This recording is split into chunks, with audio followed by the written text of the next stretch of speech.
Salam alaikum, Azul Flaoun, bonsoir. Une touriste d'origine suisse a été égorgée sur la terrasse d'un café à Djanet, dans le sud de l'Algérie, le 11 octobre dernier. Mais le drame n'a été révélé que mardi dernier par le quotidien français Libération, soit 11 jours après les faits. Peu d'informations ont filtré jusqu'ici, notamment de la part des autorités. Selon des médias français et suisses, les autorités algériennes auraient demandé aux habitants de la région d'en dire le moins possible sur les réseaux sociaux. Concernant le motif, jusqu'à maintenant, il n'est pas connu. L'homme aurait crié « Dieu est grand » et « Vive la Palestine » au moment de commettre son crime. Rappelons que Djanet est accessible en vol direct depuis Paris depuis 2022 et une moyenne de 150 touristes séjournent dans la ville chaque semaine. L'ambassade de Suisse à Alger est en contact avec les autorités algériennes. À ce jour, les autorités algériennes n'ont pas encore communiqué. À Alger, c'est silence radio. Ni les autorités ni les médias n'ont relayé l'information. C'est le blackout total sur cet horrible crime. Nous débattrons avec nos invités des raisons de ce silence des autorités et des médias algériens sur cet horrible crime, juste après cette petite intro.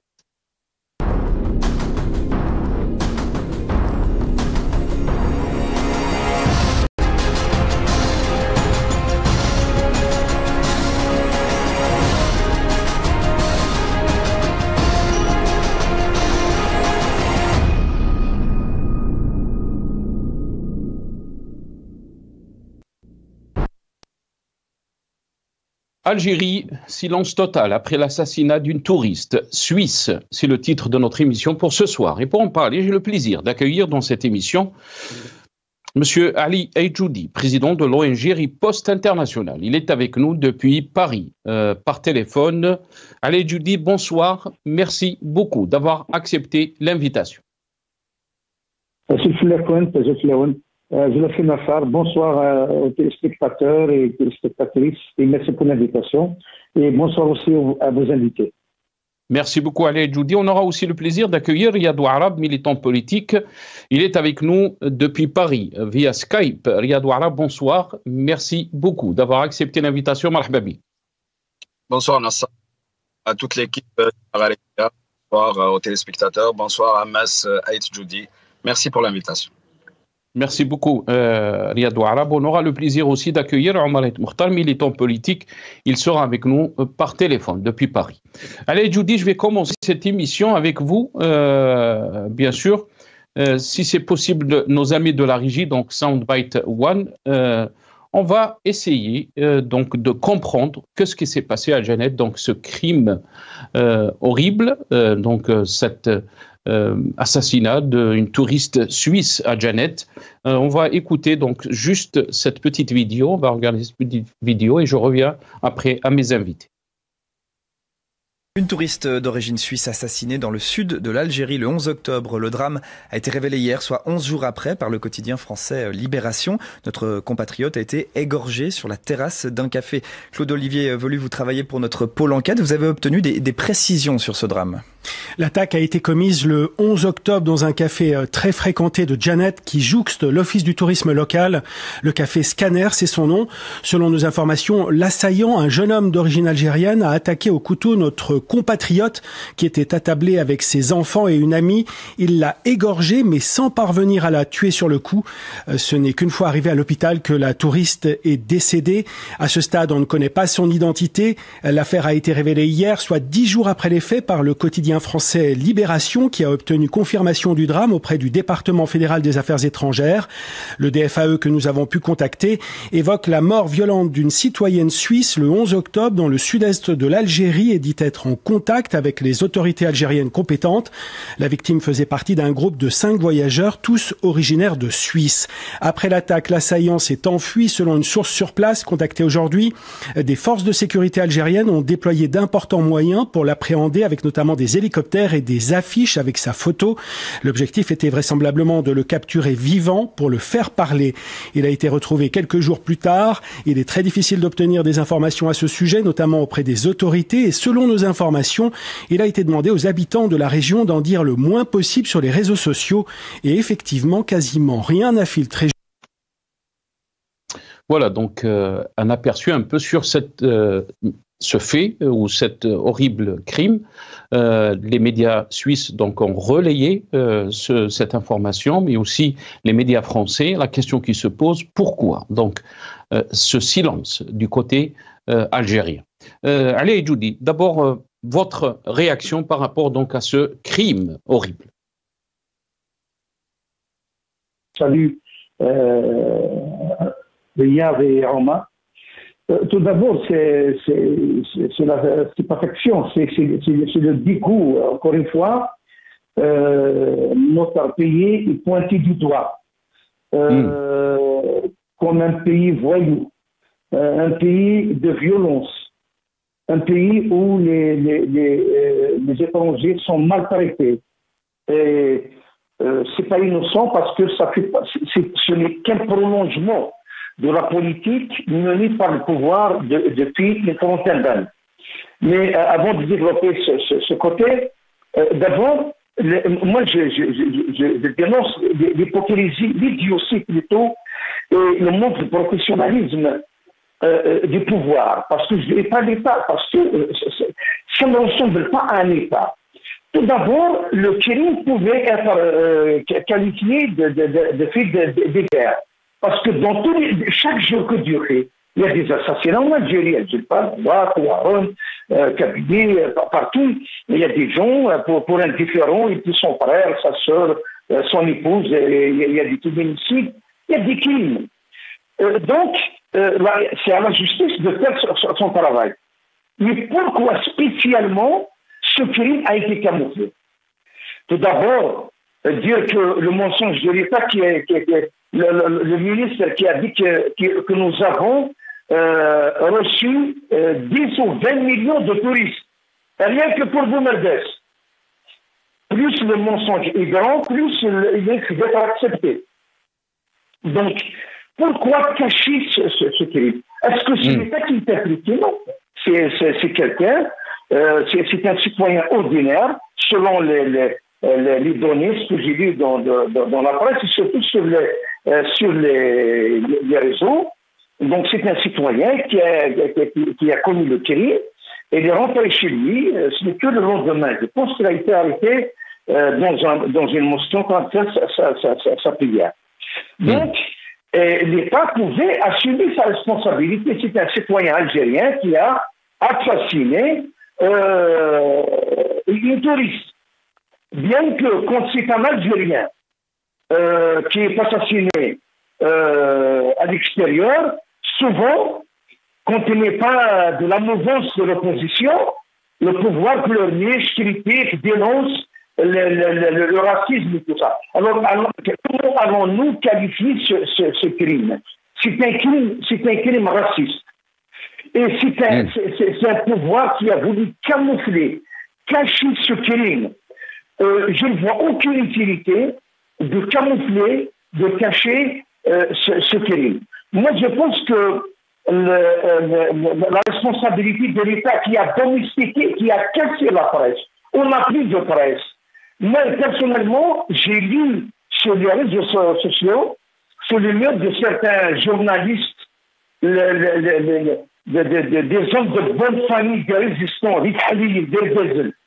qui ont dénoncé, qui ont posé la question, pourquoi le pouvoir a voulu cacher le crime commis à Janet. Et ce n'est après que plusieurs journalistes, et après, bien sûr, vous savez, tellement on jette en prison pour un nom des gens qui sont condamnés à 2 ans 3 ans de prison. Vous savez, juste une pensée, Hakim Debazi, qui a partagé un post sur Facebook, il a été tué, il a été laissé pour mort à la prison de Tunis. Donc c'est tout à fait normal que les citoyens ont vu la violence un État totalitaire, un État militaire, policier. Donc les gens ont peur. Sauf que la vérité n'a pas tardé à apparaître. Très bien. Ça prouve que le manque de la responsabilité de l'État et le fait qu'ils ont cassé la presse, aujourd'hui vont subir les conséquences d'une tentative de camouflage, de cacher un crime et ne pas reconnaître sa responsabilité. Voilà, très bien. Très bien. Restez avec nous. Je présente mes condoléances à la famille de la victime. Très bien.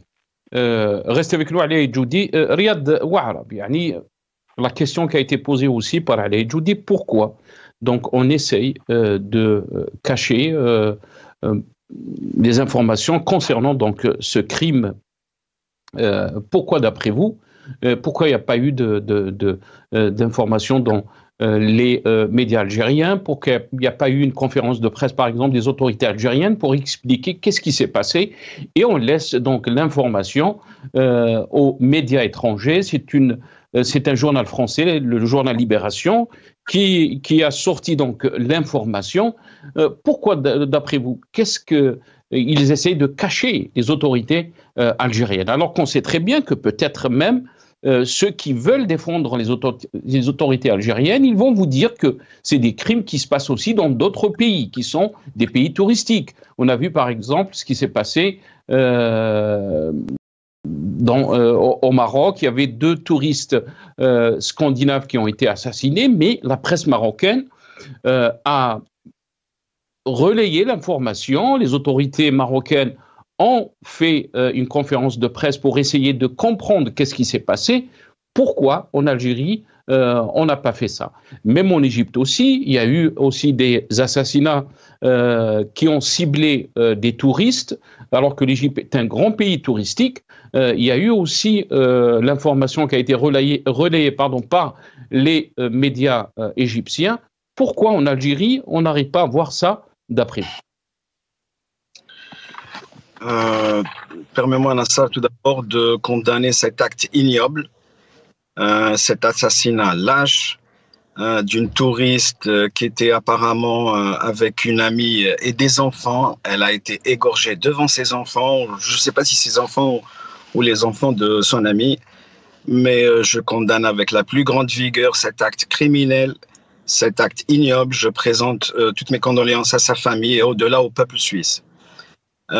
Effectivement, il y a beaucoup de questions. En fait, moi, j'ai eu connaissance pour la première fois de ce crime via les réseaux sociaux.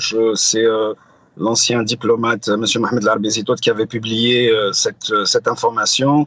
Il en a parlé à 2 reprises ou 3 reprises. Il a passé des vidéos, une vidéo où on voit ce criminel s'enfuir, et une autre vidéo où on le voit arrêté dans une mosquée.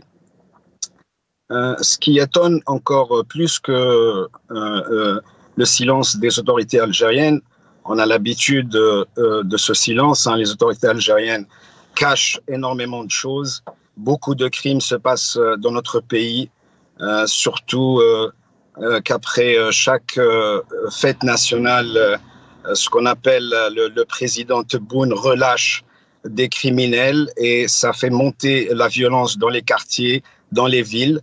Mais au-delà du silence des autorités algériennes, ce qui m'a surtout étonné, c'était le silence des autorités suisses qui étaient au courant, je suppose, depuis le début, les premières heures. Elle a l'obligation d'informer les autorités des autres pays européens, informer son opinion publique, pour justement que les touristes qui se déplacent dans cette région fassent encore plus attention. Donc, pour moi, les autorités algériennes, comme à leur habitude, je ne sais pas si ça fait partie de la lutte de clans, je ne sais pas si ça fait partie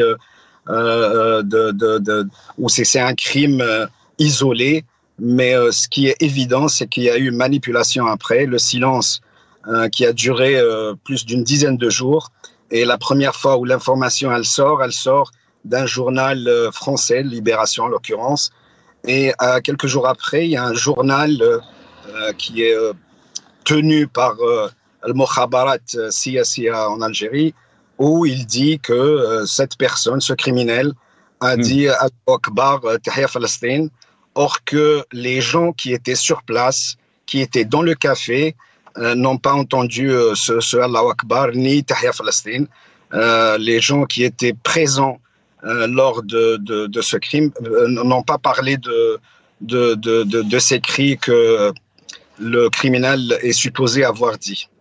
Donc, pour moi, le régime algérien, comme à son habitude, continue de cacher énormément de choses qui se passent dans notre pays.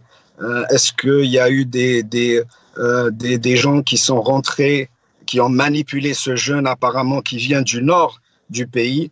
Est-ce qu'il a été manipulé? Est-ce qu'il a été envoyé là-bas pour commettre ce crime? Ou alors est-ce que c'est juste un crime isolé? Voilà, il y a beaucoup de questions qui restent posées par rapport à ce crime. Très bien, restez avec nous, Riyad Ouarab. On va essayer de voir cette vidéo qui explique aussi la... Alors à ce stade, on va regarder cette vidéo et je reviens à vous juste après. Alors à ce stade, on ne le connaît pas. L'homme aurait crié « Dieu est grand et vive la Palestine » au moment de commettre son forfait. Selon nos informations, l'assaillant était arrivé à Janet il y a quelques mois, en provenance vraisemblablement du nord du pays. Il vivait reclus au sommet d'une colline et descendait en ville pour faire la manche. En évitant tout autre contact, il se faisait passer pour muet. Il avait tenté de s'en prendre peu avant à un autre groupe de touristes au marché, mais avait été repoussé. Des touristes présents dans la ville au moment du drame et à qui nous avons pu parler nous ont expliqué que les autorités ont tout fait pour les rassurer peu après le drame. Il leur a été demandé de rentrer à l'hôtel, puis de ne sortir qu'en petits groupes. Et malgré la gravité des faits, il n'y a pas eu de mouvement de panique, nous ont-ils expliqué. Ce drame... Voilà, donc malheureusement, on est obligé de prendre des vidéos des médias étrangers, comme là, donc cette chaîne suisse qui nous explique un peu qui est donc l'assaillant, le responsable de ce crime, mais aussi des médias français. La question pourquoi donc les médias algériens ne sont pas autorisés à relayer l'information, à donner plus de détails sur ce crime, qu'est-ce qui s'est passé, qu'est-ce qui a poussé ce jeune donc à égorger. On parle donc on utilise le terme égorger cette touriste suisse. Allez, Judy, qu'est-ce que les autorités algériennes ont à cacher donc sur ce crime odieux d'après vous? Est-ce que on veut pas qu'il y ait panique, par exemple, par rapport aux touristes qui sont sur place et par rapport aussi à d'éventuels touristes, alors qu'on a entendu les autorités algériennes parler, par exemple, d'une situation sécurisée, de la sécurité dans la région de Janet. J'ai dit dans mon intro qu'il y a des vols même directs de Paris à Janet. Votre réaction? Allez, Judy. Sincèrement, je ne peux pas imaginer ou deviner les raisons qui ont poussé le pouvoir algérien à cacher ce crime. Si ce n'est la gêne, sauf que, vu que déjà le tourisme est à son niveau le plus faible et notre pays est déserté par les touristes et par la communauté internationale. Il faut dire la réalité. Le pouvoir algérien n'a jamais, au contraire, il se dit que les pays comme la Tunisie et le Maroc, qui ont de grandes recettes, qui ont pratiquement l'équivalent des rentes pétrolières algériennes, c'est ce qu'elle récolte du tourisme. Mais le pouvoir et même une certaine population algérienne voit ça avec mépris. Nous sommes fiers, on n'accueille pas les étrangers, ils ne vont pas venir nous... Voilà. Et donc, on n'a pas cette culture du tourisme. Nous avons vu comment l'émission de l'animateur qui était la tournée mondiale. Je vais coucher chez vous ce soir. Comment il a été accueilli en Kabylie? Et même les autorités ne l'ont pas suivi. Et le même journaliste, quand il s'est déplacé à Gardania, et on a vu comment les autorités ont collé aux personnes qui ont échangé avec lui et qui l'ont invité, et la police, ou la police civile, la police politique, a interdit et empêché les citoyens de recevoir, d'accueillir un journaliste. Donc, ça donne, là, ça dégage une image. Deuxièmement, vous savez, depuis la montée du salafisme, les prêchés dans le khitabat, dans les mosquées, le Yahoud ou le Nassara, ils passent leur temps à parler de Yahoud ou le Nassara. Il faut amalgamer la différence entre les juifs et les nationalistes israéliens. Donc, quand les enfants dans les mosquées, dans les crèches, on leur apprend que le Nassara, c'est des djinnis. Qu'est-ce que vous attendez d'un jeune qui a été élevé dans cette atmosphère? Il ne va pas accueillir avec un bouquet de fleuris, mais avec un couteau. Malheureusement, c'est tout ça. C'est la politique idéologique, la politique du mensonge. Nous, on n'est pas ouvert. Ali Djoudi. On ne va pas. Allez, Judy, excusez-moi, je vous ai coupé la parole. Mais beaucoup aussi vous diront cette région est très sécurisée. Il y a l'armée, il y a la gendarmerie. Pourquoi on a laissé ce groupe de touristes comme ça, sans sécurité, sans être, si on peut dire, surveillés dans le sens qui ne soient pas agressés par certains bandits?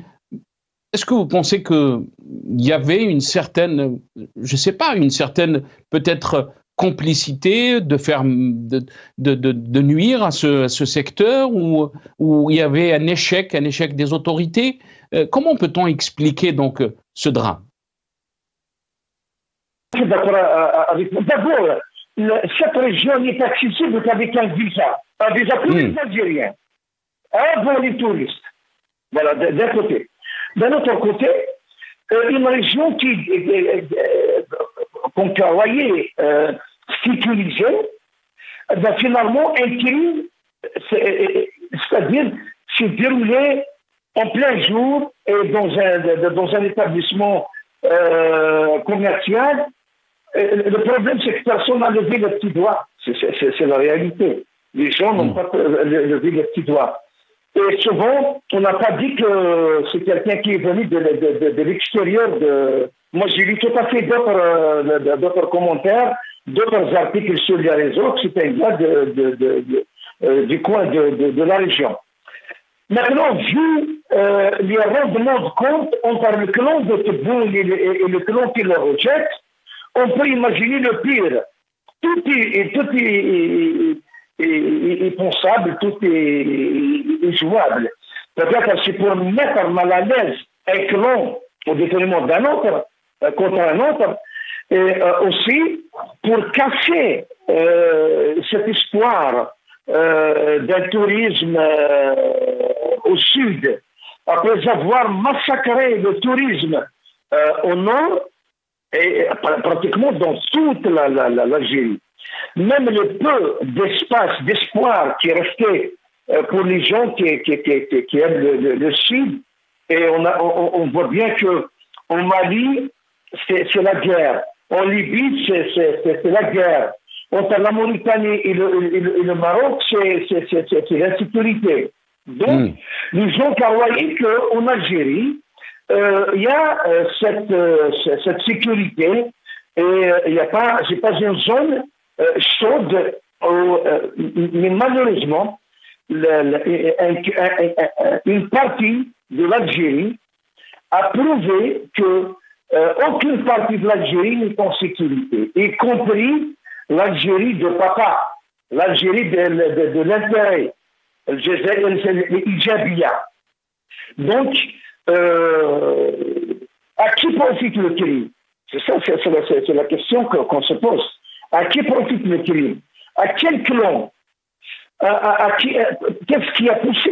Le problème, c'est que c'est tout à fait normal que dans un état instable, qui est géré par des différents clans militaires.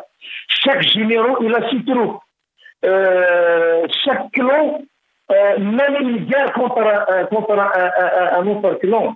Une partie de cette Aïsaba a mis une partie de la Aïsaba en prison. Et celle qui est à l'extérieur attend son tour pour rejoindre la première partie. Chaque jour que Dieu fait, un général est accusé de haute trahison, d'espionnage, d'intelligence avec les services. Chaque jour. Donc, on peut imaginer mille et un scénarios, sauf qu'une chose est certaine, c'est que nous n'avons pas d'État, nous n'avons pas d'institution. On a un gouvernement d'incompétents du tourisme incompétent qui doit démissionner. Un ministre de communication incompétent qui doit démissionner parce qu'ils n'ont pas su intervenir juste après pour condamner le crime et pour ouvrir une enquête. Très bien. Donc, ils tiennent le feu dès le début. Ils ont laissé la polémique circuler au point c'est devenu un scandale international. Très très bien. Reste avec nous, Ali Djoudi. Riyad Ouarab, ce touriste qui est venu en Algérie, c'est pour découvrir notre pays. Souvent, on a entendu les responsables algériens parler de Al-Quwa Dhariba concernant l'Algérie, alors qu'on n'a pas été protégé. On parle donc d'une faille sécuritaire, d'un échec sécuritaire. D'après vous, à qui profite le crime? La question a été posée par Ali Djoudi. Effectivement, à qui profite le crime? La Djanet est l'une des plus belles régions d'Algérie, si ce n'est du monde. Il y a des dessins rupestres préhistoriques.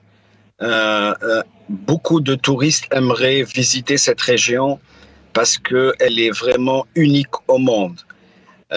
Évidemment, tout le sud du pays est déclaré zone militaire, spécifiquement la région de Djanet, qui est sous contrôle militaire. Donc, les deux généraux qui gèrent cette région et qui, je vais le dire clairement, exploitent des mines aurifères d'une façon sauvage dans cette région, procurent ou donnent une certaine sécurité à pratiquement toute cette région. Donc, le fait que ce crime odieux soit commis spécifiquement dans cette zone, dans cette région, où il est juste en face de l'agence de l'ONAT, l'Office du tourisme, il est à une centaine de mètres d'un détachement militaire. La police, apparemment, selon les gens qui étaient présents, ne sont intervenus qu'un quart d'heure après le crime. Donc, c'est le silence des autorités algériennes jusqu'à présent est vraiment révélateur du fait que, enfin, c'est mon avis, du fait que ça fait partie d'une lutte de clans au sommet du pouvoir en Algérie. Il y a eu une mascarade électorale, la marionnette Tebboune a été reconduite, donc il n'y a pas eu de changement de gouvernement. Donc voilà, chaque clan pousse ses pions, chaque clan essaye de mettre en difficulté l'autre clan au détriment de la sécurité des Algériens et des touristes qui viennent visiter notre pays. Pour moi, c'est la seule explication. Très bien. Restez avec nous, Riyad Ouarab. On a été rejoint donc par Omar Ait Mokhtar, militant politique. Il est avec nous depuis Paris, par téléphone. Omar Ait Mokhtar, bonsoir. Merci beaucoup d'avoir accepté l'invitation. C'est moi. Bonsoir Nassar, bonsoir à tes invités et aux auditeurs d'Al Magharibia. Merci beaucoup, Omar Ait Mokhtar. Omar Ait Mokhtar, comment peut-on expliquer ce silence des autorités algériennes, mais aussi des médias algériens, sur cet horrible crime, cet assassinat, si on peut dire, donc de cette touriste suisse? Quelle est votre explication par rapport à ce silence? Le pouvoir algérien ne maîtrise rien. Et le pouvoir, d'abord, l'information, on l'a eue par les médias étrangers, notamment français. Le problème, c'est que c'est le pouvoir lui-même qui ouvre la porte à toutes les suspicions. Donc, on fonctionne avec des rumeurs. Donc, tout le monde suppose que c'est un clan contre un autre. C'est un crime horrible, ignoble. Donc, il faut communiquer justement pour crever l'abcès. Ça peut arriver n'importe où, par un extrémiste, je ne sais quoi. Et puis, l'enquête doit être publique. Le problème du pouvoir algérien, il est dans l'opacité, ce qui nous pousse à croire que d'abord, il y a la faillite de la communication de la présidence de la République, ça c'est clair. On n'a pas mis les gens de métier. On voit tout ce qui se passe, on n'a pas l'information, toutes les informations sortent, vous savez. Donc, par exemple, remplace l'agence presse-service. Donc, on a des informations par des youtubeurs avant même qu'un ministre ou un premier ministre annonce la nouvelle. Donc la suspicion est de la faillite de ce pouvoir. C'est l'échec total. On ne sait pas où on va. Autrement, chaque événement mérite communication. On a le droit à l'information. Voilà. Il n'y a plus de presse. Il n'y a plus de communication. Ils font ce qu'ils veulent. Voilà, donc... cette façon de gérer l'information en Algérie, on parle aujourd'hui donc de ce crime qui a été commis contre cette touriste suisse, mais aussi d'autres événements. On n'a pas vu la presse algérienne relayer l'information. Est-ce que d'après vous, cette information dénote aussi de la situation de notre pays par rapport aux libertés, par rapport donc à la presse, à la liberté de la presse en Algérie? La presse est muselée en Algérie, on n'a pas le droit de relayer n'importe quoi. Votre réaction? Vous savez, le journaliste en Algérie, il y en a quelques-uns quand même, ils sont humiliés, ils ne peuvent pas donner une information comme ça, parce qu'ils n'ont pas l'autorisation de la donner. S'ils la donnent, vous savez comment ça se passe. Donc, soit il est arrêté, ESTN, viré de son travail. Donc, le journaliste, je ne peux pas les accuser. C'est la vie, c'est comme ça. Mais le pouvoir qui humilie donc le journaliste, il s'humilie lui-même. Il n'y a aucune crédibilité. Quand maintenant, tu sais, quelqu'un qui ment, on est si devenu, il va dire la vérité un jour, on ne va pas le croire. Donc, c'est l'échec comme à l'image du pouvoir en haut. Voilà. Il n'y a pas de gouvernement, le gouvernement est transparent, il n'y a pas de Premier ministre, il y a la présidence, avec quelle communication de Tebboune, quand à chaque fois qu'il parle, je pense qu'il insulte l'intelligence des Algériens. Il y a les Algériens ne sont pas imbéciles, ne sont pas médiocres. Donc, avoir le président comme ça, je pense que l'élite et les patriotes doivent absolument s'exprimer parce que les yeux d'un peuple, c'est son élite. L'élite doit dire, basta, ça suffit. Réhabiliter la politique et puis le journaliste doit, comme partout, sombre dans l'invective. À ce moment-là, il y a une loi qui le condamne. On ne peut pas diffamer des gens comme ça. Donc, il y a des lois et le journalisme se respecte, c'est un métier. Regardons aussi l'affaire de Hicham Aboud Hachakoum. On n'a pas d'informations, or que ces gens-là accusent les services algériens. Maintenant, on va nous laisser dans les suppositions, dans la rumeur. Est-ce que c'est l'Algérie qui a fait ça ou pas, machin, voilà. Donc, l'Algérie doit... moi, je serai à la tête de cet État. Le procureur général d'Alger s'exprime sur cette affaire. Il va donner l'information officielle à la presse et la presse serait libre d'enquêter ou pas. Donc voilà.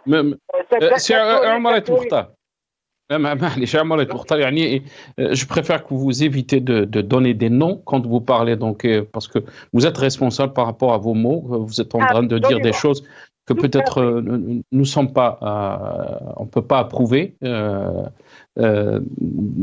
une partie des choses que vous êtes en train de dire, et surtout quand vous mentionnez des noms. Restons dans le sujet, c'est Omar, Allah yabarak fik. Par rapport à ce blackout des médias, mais aussi des autorités algériennes, est-ce que vous pensez que l'image de l'Algérie a été ternie, mais aussi, ça dénote aussi, vous êtes en train de parler d'un régime qui démontre chaque jour qu'il est un danger pour l'Algérie, mais aussi un échec dans tous les domaines, si on peut dire, Omar El Mokhtar. L'image de l'Algérie est plus que ternie. Il n'y a aucune crédibilité, à qu'à voir la dernière mascarade électorale. Ils n'arrivent même pas à se mettre d'accord sur le chiffre à donner. Ils ont donné le chiffre des martyrs, 5 350 000. C'est le chiffre que Tebboune a annoncé, chiffre de martyrs durant la Révolution. Donc, qui a fait ça? Donc, il n'y a aucune... Et puis lui-même annonce qu'il y a une enquête, alors. Il rejette les résultats. On n'a jamais vu. Donc, on renvoie une image vraiment triste de cette Algérie. Bien sûr que on ne peut pas continuer comme ça. Tebboune a échoué. Il continue de renvoyer une image de dictateur. Il ne maîtrise rien. Il refuse une solution interne quand on a muselé partis politiques, hommes politiques et tout ça. Donc, qu'est-ce qu'on attend? On attend à ce qu'il y ait une solution qui viendrait malheureusement de l'étranger. Le peuple, le pays est isolé. Même Tebboune est isolé en Algérie. Il n'a personne. Et puis cette armée qui devrait fonctionner dans l'opacité, Chengriha porte une grande responsabilité à se promener dans la rue avec un Tebboune. Donc, je sais qu'il ne fait pas l'unanimité Chengriha au sein de l'armée, mais les militaires ne bougent pas. D'ailleurs, Tebboune et Boualem veulent mettre la main sur le pouvoir, asseoir le pouvoir. Donc, c'est-à-dire, la première chose, la priorité après l'investiture, et le premier communiqué à sortir de la présidence, c'est limoger Djebbar, lui faire porter donc la responsabilité de cette mascarade, et puis ce n'est pas une priorité, changer ou réorganiser les services, ça ne se passe pas comme ça se passe dans la douceur. Là, tout le monde soupçonne, c'est quoi, pourquoi? Et puis, qui a sorti cette information comme quoi Djebbar est arrêté, machin truc, c'est les youtubeurs. Qui a sorti cette information? C'est Boualem, bien évidemment. C'est pas la peine de... Je donne des noms parce que ça ne peut pas être autre chose. Donc, très bien, restez avec nous, Omar El Mokhtar. Regardez cette communauté algérienne de France qui est de 7-8 millions. On ne décide pas comme ça un blackout de la France. Alors, on est contre les 7-8 millions d'Algériens. On en voit, j'ai vu aujourd'hui une vidéo, le recteur de la mosquée de Paris qui prend en rescousse les Algériens doivent être tout avec leur pays. On a un seul pays. Il va nous montrer encore qu'on a un pays. Ce bonhomme de la mosquée de Paris n'est pas normal. On n'est pas dans un pays normal. Très bien, reste avec nous, Omar El Mokhtar. Allez, Judy, Omar El Mokhtar, il est en train de dire qu'on n'est pas dans un pays normal. Cette opacité du régime algérien aussi pose beaucoup de questions quand on ne communique pas, quand on ne laisse pas les médias donc relayer l'information comme quoi il y a eu un crime dans le sud algérien. La question se pose bien sûr, comment peut-on gérer un pays de cette façon? Est-ce que vous pensez que l'image de l'Algérie a été ternie par ce régime? Merci. Tout d'abord, la question qui se pose, y a-t-il des gens qui ont peur pour l'honneur de l'Algérie? C'est la question qu'on doit se poser. En dehors du peuple, hein. Ce qui les intéresse, c'est leurs intérêts et les intérêts de leur progéniture. Ce qui les intéresse, c'est les affaires, l'or et le pétrole. Autre chose, c'est des paroles dans l'air. Quand on parle de l'image de l'Algérie, quelle est l'image qu'aujourd'hui l'Algérie dégage pour l'étranger? C'est l'image d'abord de son président qui se dit troisième poste, troisième économie du monde. C'est celui qui annonce des chiffres vertigineux qui n'existent que dans la cervelle de son président. Qu'est-ce qu'on attend d'un pays qui est visité par des rapporteurs spéciaux et à la fin de leur mission, ils organisent des conférences de presse pour dire que le champ politique, associatif, toute la société civile est verrouillée. Tous les acteurs politiques sont sous contrôle judiciaire.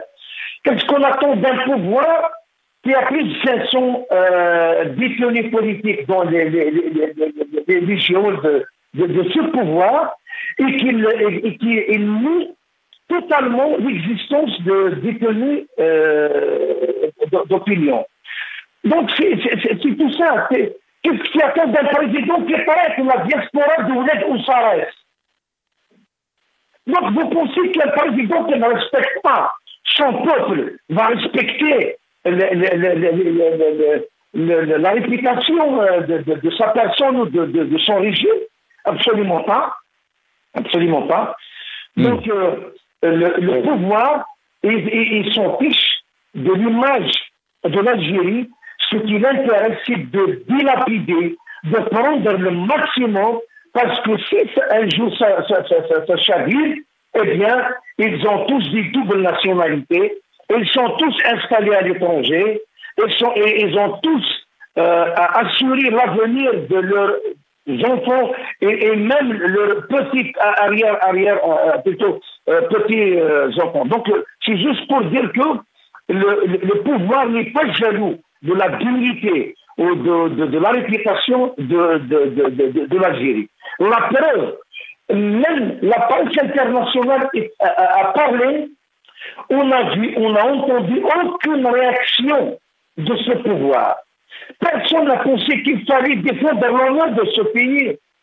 Un crime peut se dérouler, peut se passer dans n'importe quelle région du monde. Il suffit de faire fonctionner les institutions, la justice et la police, et tout simplement arrêter l'assassin. Mais encore une fois, les raisons de l'assassinat de cette touriste, c'est le pouvoir, c'est l'idéologie obscurantiste qui est installée dans les mosquées, dans les écoles, sur les chaînes de télévision, de bout d'Europe, c'est tout ça qui ont fait que les gens, sur les réseaux, ne pensent qu'insulter l'étranger, qu'insulter les chrétiens, qu'insulter tout ce qui n'est pas musulman, mais surtout insulter tout ce qui n'est pas algérien.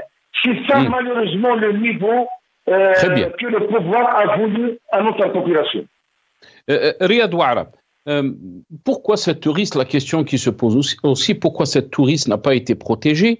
Ali Djoudi parle des centaines donc de militants politiques ou des détenus politiques, des milliers de militants politiques qui ont été donc poursuivis en justice depuis 2019, traqués aussi sur les réseaux sociaux pour une publication sur Facebook ou d'autres plateformes de réseaux sociaux, ils ont été poursuivis en justice. Pourquoi donc on n'a pas ces moyens quand il s'agit de protéger les touristes qui viennent découvrir notre pays? Parce que tout simplement, ce n'est pas la priorité de ce régime, ou bien ça fait partie de la lutte de clans. Tout simplement parce que, comme je disais auparavant, il y a un clan qui veut mettre en difficulté l'autre clan pour essayer de récupérer des parts de pouvoir, pour essayer de pousser un peu et d'avoir un peu plus de territoire, d'avoir un peu plus accès à la mangeoire ou au centre de décision. Ce qui est malheureux dans notre pays, c'est que il n'y a plus de centre de décision. Le centre de décision c'est dispersé. Comme on dit chez nous, c'est tag à la mentag. C'est chacun qui fait ce qu'il veut sur son territoire.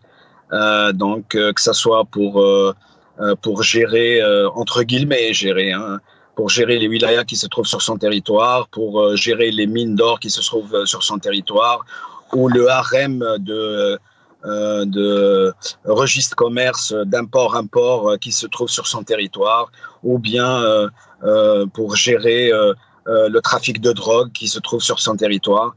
Donc il n'y a plus de centre de décision. Les clans qui se chamaillent pour avoir accès à des postes de responsabilité pour pouvoir signer des contrats, que ce soit à l'international ou même au niveau national. Voilà ce qui intéresse la junte militaire et les généraux, tout clan confondu.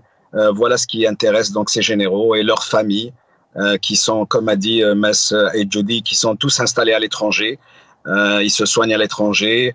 Leur pays, c'est la France, c'est l'Europe, c'est les États-Unis. Donc ces gens-là n'ont pas à cœur l'image du pays, bien au contraire. La seule fois depuis l'indépendance du pays où l'image du pays a été vraiment honorée et brandie comme jamais auparavant, c'était lorsque le peuple algérien était dans les rues depuis donc février 2019, où le monde entier tout à coup a découvert qu'il y avait un peuple civilisé, un peuple pacifique, un peuple qui aspire à la liberté, qui aspire à vivre en paix dans son environnement, avec tous les peuples qui l'entourent, un peuple qui aspire à construire son pays, qui aspire à avoir un régime démocratique qui tire, avec des institutions qui tirent leur légitimité du peuple. Donc c'était la seule fois où l'image du pays était vraiment ce que devrait l'être en fait. Par contre, avec ses clans, avec ses généraux, donc voilà, c'est des crimes. C'est vraiment, si ça fait vraiment partie de la lutte de clans, ce crime laisse présager d'un avenir sombre que je ne l'espère pas. Merci Riyad Ouarab. Omar Ait Mokhtar, très rapidement, Riyad Ouarab parle d'un avenir sombre concernant donc notre pays. Depuis 2019, on a vu donc ce détour de notre pays par rapport à la gestion surtout sur la question des libertés. L'information n'a pas été relayée 2 semaines même après donc cet assassinat horrible de cette touriste suisse. La question qui se pose, on a vu par exemple aussi Ahmed Tebboune qui a parlé d'une ouverture politique, d'un dialogue national. Est-ce que vous pensez qu'on est en train encore de s'enfoncer par rapport à la gestion de notre pays, surtout que beaucoup d'indicateurs sont là pour prouver qu'on ne peut pas continuer à gérer l'Algérie de cette façon.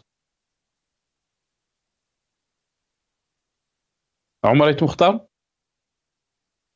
Je pense qu'on a perdu. Allez, Judy, la question est à vous avant de terminer cette émission très rapide. J'ai pas entendu la question, c'est moi seul. Parce que c'était à Omar Ait Mokhtar. Allez, Judy, donc très rapidement, parce que le temps de l'émission est terminé. Comment vous voyez les choses évoluer depuis 2019, allez, Judy? Beaucoup d'observateurs pensent que l'Algérie est en train de s'enfoncer. On parle du tout sécuritaire, aussi des libertés qui reculent. Aujourd'hui, on parle de cet assassinat alors que l'information n'a pas été algérienne, ni les autorités algériennes. Est-ce que vous êtes inquiet de l'avenir de notre pays, alors que de l'autre côté, après le deuxième mandat d'Ahmed Tebboune, après les élections, on a entendu Ahmed Tebboune parler d'un dialogue national, d'une ouverture peut-être politique. Votre réaction? Écoutez, c'est Nassar, quand des parents demandent à leurs enfants de rester à l'étranger, de ne pas revenir au pays, je pense que c'est la situation la plus catastrophique de l'histoire de l'Algérie. Je pense que quitter un pays, c'est un projet. On vend des biens pour payer la barque Al-Harraga pour traverser la Méditerranée, aller en Espagne et en France. Jamais l'Algérie n'a connu une telle violence, même en temps de criminel Boumediene. Même en temps de Boumediene, on n'a pas vu ces arrestations et ces crimes quotidiens. Un peuple humilié. Les acquis de 88 ont été effacés par Tebboune et son gouvernement et la période de Tebboune. Aujourd'hui, on est devenu comme la Tunisie et la Libye. Les gens pleurent le criminel Kadhafi. Les gens pleurent le criminel Ben Ali. Aujourd'hui, les gens pleurent le véritable criminel qui a assassiné l'Algérie, qui est Bouteflika. Aujourd'hui, les gens pleurent Bouteflika.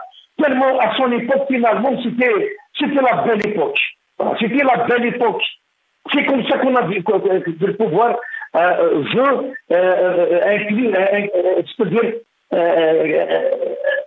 mettre dans la tête des citoyens que le temps de Bouteflika était meilleur. Eh bien, ils ont réussi. Aujourd'hui, l'Algérie, c'est le seul pays pratiquement du monde où son passé est meilleur que son avenir. Aujourd'hui, le rêve d'un jeune, c'est de quitter l'Algérie. C'est pas de trouver un boulot, ni construire une maison, ni un foyer, c'est de quitter l'Algérie. C'est ça le résultat des premiers et du deuxième mandat de Tebboune. Et l'article 87-10 est une bombe à retardement qui peut imploser à n'importe quel moment notre pays. Eh bien, c'est une honte, ça restera dans la poubelle de l'histoire, les gens qui entourent ce président installé par la mafia politico-financière. Merci beaucoup, Ali Djoudi. Merci. On est arrivé à la fin de cette émission. Merci à vous. Ali Djoudi, président de l'ONG Riposte Internationale. Vous étiez avec nous depuis Paris. Merci aussi à Riyad Ouarab, militant politique. Vous étiez avec nous depuis Paris aussi via Skype. Merci à Omar Mokhtar, militant politique. Il était avec nous depuis Paris par téléphone. Merci à vous, chers téléspectateurs, d'avoir suivi cette émission. Ya'tikum saha.